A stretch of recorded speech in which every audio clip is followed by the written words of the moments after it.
Pricing is one of the most difficult things that I've come across. I know that a lot of you guys were talking about pricing and wanting to see how I price items, and I don't always go through the calculations, but you really should, because it is very, very important when running a business, because the costs add up so much. You really won't see it until you start doing it. But I wanted to explain a few things.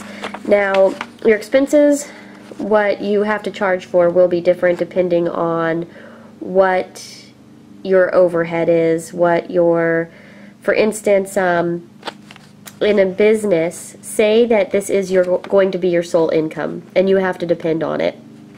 Now, say between rent, electricity, medical insurance, food, gas, car insurance, say just to survive and run your business, it takes $1,000 a month, and that's a lot lower than most people need, but I'm keeping it that because I know some of this is going to be a hobby for a lot of you guys. So if this is a hobby, your expenses won't be as high, but you should be aware of what you should think about putting into pricing. So basically what I did to start out the formula is, let's just say it's bare bones to break even with bills and expenses, not including your materials, it's $1,000 a month. So all the extra stuff that you need in order to survive. So say that is $1,000 a month. What you do is divide it into 4 weeks, which is $250 a week. And say you can give your business 40 hours a week. So you divide that. Now that means just to break even without having any extra money coming to you, you're going to have to charge $6.25 an hour just to break even. That's not including your time for labor. Now, fees. Now this is something I calculate on the back end, but so I'll go ahead and I'll skip to cost and I'll discuss fees later. But let's just look at the price of a charm now. Let's just say our clay costs 30 cents. Now, what I want to discuss with this is, I wanted to mention something real quick. Okay, so say you're using Primo. The best way to know how much an item is going to cost is, once you get going, I suggest making things in batches, because it's much easier to calculate. Say you could get 30 charms out of this and it cost you $3, roughly it's 10 cents a charm. Now, say you get 20, well, we'll just leave it at that. We'll just go ahead and we'll say we'll get 10 items and then it will be 30 cents, because some of the larger charms may cost up to that. So we're just going to go off of 30 cents as it costing in clay. Say you glaze it, let's just tack on another 5 cents. A clasp costs you 11 cents. A head pin costs you 3 cents. And then the box that you package it in costs 35 cents. So right there, that puts our total cost at 84 cents. I don't include the bubble wrap envelope because I cover that in shipping. So shipping is, I charge a shipping price of the actual shipping for one item plus the bubble mailer, so that way they don't have to pay the price of a bubble mailer for every item they get. I find this the most fair. So right now our charm is 84 cents in cost of just materials, not labor. Now, now there's the time that you take to create your item. Now, it takes a long time to condition the clay. So I prefer to condition more and get more items out of that. Now, one of the biggest bang for your buck for me is the rainbow lollipops. The rainbow lollipops, because I have to make a cane to do that, I can easily get 150 lollipops out of a cane. If I make it big enough, I could get 200. And I usually am able to do all 200 of the lollipops in a single weekend. So let's just say that's 16 hours. And so let's say you do 150 lollipops on a weekend, and you calculate that as 16 hours. So what I did is, let's say minimum wage is going up to $12.50 an hour, because that's what I believe that they're proposing. So if you actually paid yourself $12.50 an hour and added the $6.25, which would be your breaking even point just to survive without really making money, but just breaking even by the hair of your teeth, if you add the $12.50 an hour to the $6.25, you're looking at $18.75 per hour is what you have to charge in labor. So let's see what the math is that I did here. Okay, so I took the 150 and I divided it by my 16 hours that I was able to work on the weekend. So that means I could basically make about 9 lollipops per hour, which you could make more once you have the cane, but I'm just trying to keep the math fairly simple and minimal.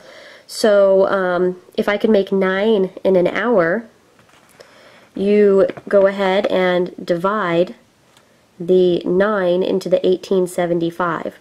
So the labor now becomes $2.08 for one rainbow charm. So the labor is $2.08. The cost of the materials were 84 cents. Added up, that is $5.84. So in order to go with a wholesale price, a typical wholesale price, you would charge the 582 times 2, which would be $11.68.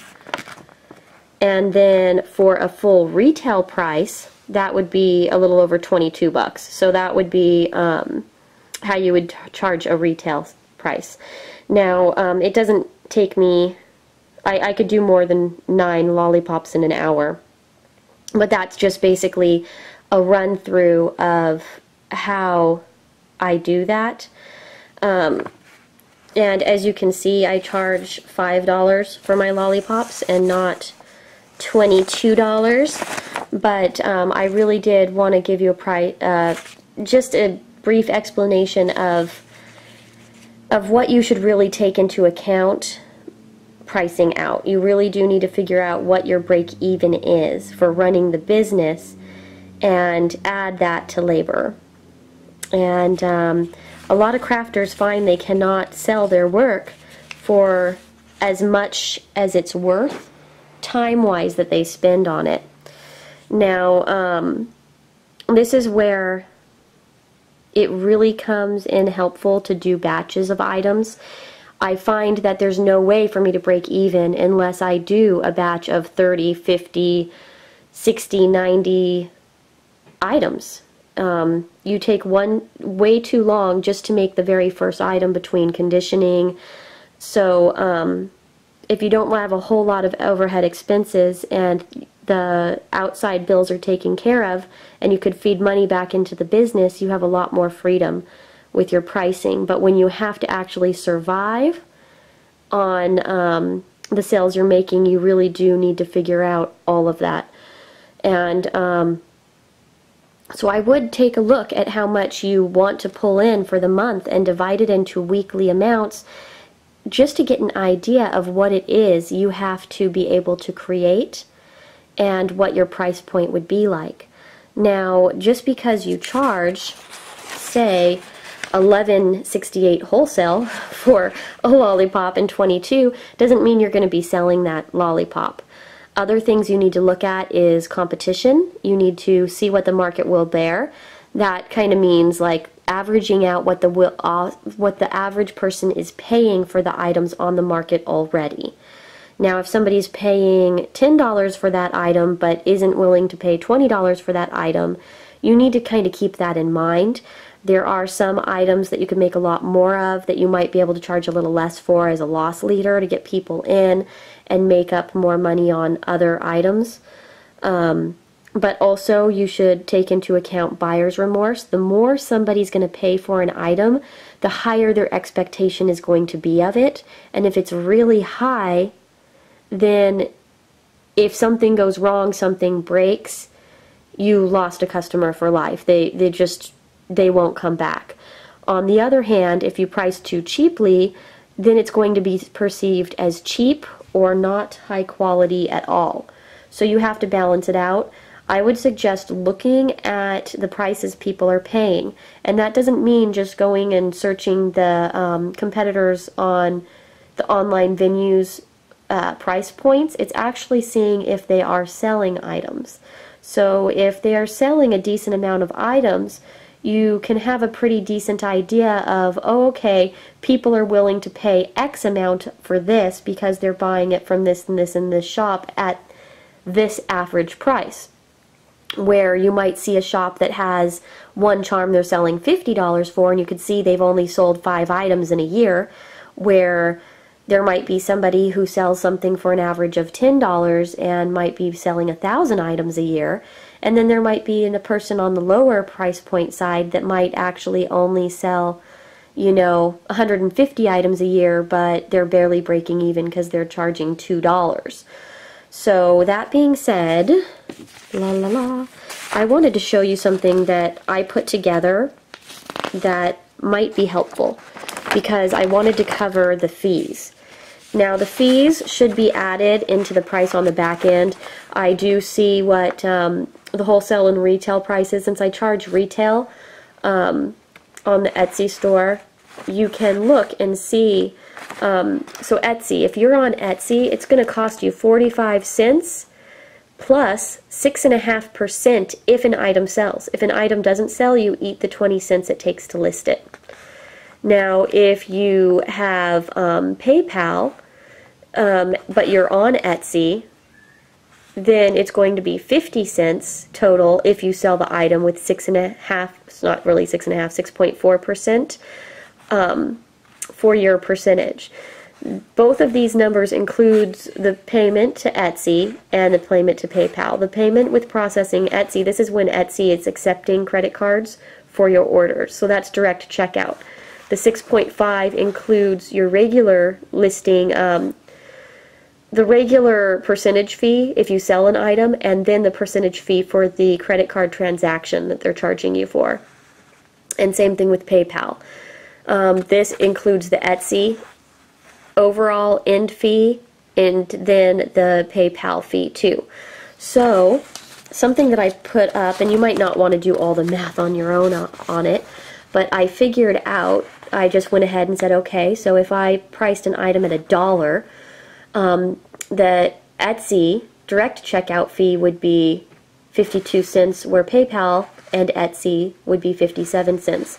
So if someone bought it on Etsy and paid with a credit card there, it would be 48 cents I would make out of that dollar.